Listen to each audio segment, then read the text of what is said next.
आज तक तुमने किसी आदिवासी, दलित, पिछड़े मुसलमान को अपना सरसंचालक क्यों नहीं बनाया?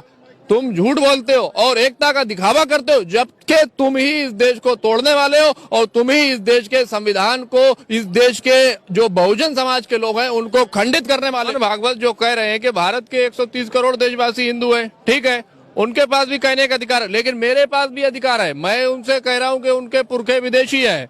मोहन भागवत के पुरखे ब्राह्मण विदेश से आए, ये बात मैं उनसे बहस करने के लिए तैयार हूं। उनको चैलेंज देता हूं कि वो बहस करें और सिद्ध करें। मैं सिद्ध करने के लिए तैयार हूं कि मोहन भागवत के पुरखे ब्राह्मण विदेशी थे और उन्होंने विदेश से आकर भारत पर कब्जा किया, और साइंटिफिक एविडेंस के साथ मैं ये सिद्ध करने के लिए तैयार हूं कि मोहन भागवत के पुरखे विदेशी थे और उनको विदेशी घोषित किया जा चुका है। 2000 में माइकल बमशाद की रिसर्च हुई है, वॉशिंगटन यूनिवर्सिटी में बायोटेक्नोलॉजी डिपार्टमेंट ने यह सिद्ध किया कि मोहन भागवत के पुरखे विदेशी थे, और ये बात मैं उनसे बहस करके सिद्ध करने के लिए तैयार हूं। बोलो, मोहन भागवत मुझसे बहस करेंगे?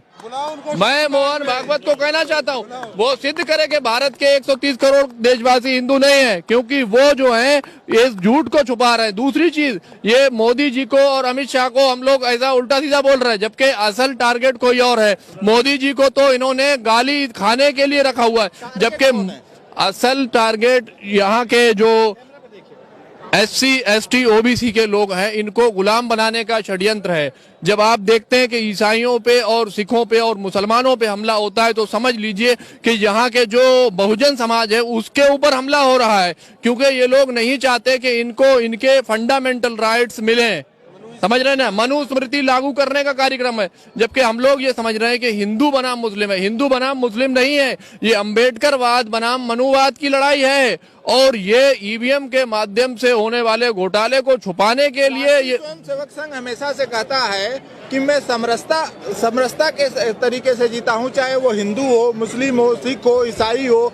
अभी मकर संक्रांति का पर्व था, तमाम पर्वों में उनके कार्यक्रम में मैं गया, जिसमें जो है आपके दलित भाई भी मिले, आपके मुस्लिम भाई भी मिले, तमाम लोग उसमें जाकर के और खिचड़ी खाई। तो कैसे लगता है कि बिना समरसता के राष्ट्रीय स्वयंसेवक? मैं उनको पूछता हूं कि वो लोग कौन थे जो बाबा साहब अम्बेडकर को उनके जीवन में परेशान किया करते थे? वो लोग कौन थे जिन्होंने भारतीय संविधान को आग लगाई? मैं पूछता हूं, भारत के संविधान को ये दुश्मन कौन लोग हैं? आप जब भारत के संविधान को नहीं मानते और उसके बाद कौन सी समरसता की बात करते हैं? वो लोग तो ये कहते हैं कि हम संविधान को नहीं मानते। संविधान को अगर तुम नहीं मानते तो कौन से समरसता की बात कर रहे हो? तुम भारत के तिरंगे को नहीं लहराते हो, भारत के तिरंगे को तुमने 52 साल तक नहीं लहराया, कौन सी समरसता की बात कर रहे हो? जब तक तुम भारतीय संविधान को नहीं मानोगे और भारत के तिरंगे को नहीं स्वीकार करोगे, तब तक समरसता की सारी बातें झूठी हैं, और इसके लिए तुम्हें भारतीय संविधान को मानना पड़ेगा और स्वीकार करना पड़ेगा कि ये 130 करोड़ देशवासी इसी देश के नागरिक हैं। ये कोई भी धर्म के आधार पर नहीं बना ये देश, इसीलिए हम बार बार कहते हैं। महात्मा गांधी उनके कैंप में गए, जी, वहाँ पे उन्होंने देखा कि उन्होंने किसी से पूछा कि भाई आप क्या नाम है आपका?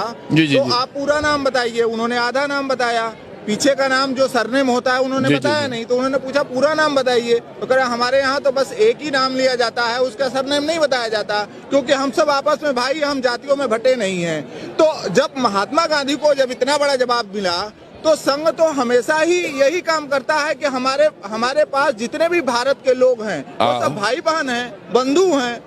अगर संघ ऐसा कहता है तो मैं संघ को पूछना चाहता हूं कि संघ का जो राष्ट्रीय सरसंचालक होता है वो आज तक किसी मुसलमान को क्यों नहीं बनाया? क्यों नहीं बनाते हो किसी दलित को अपना सरसंचालक? झूठ बोलते हो और दिखावा करते हो एकता का।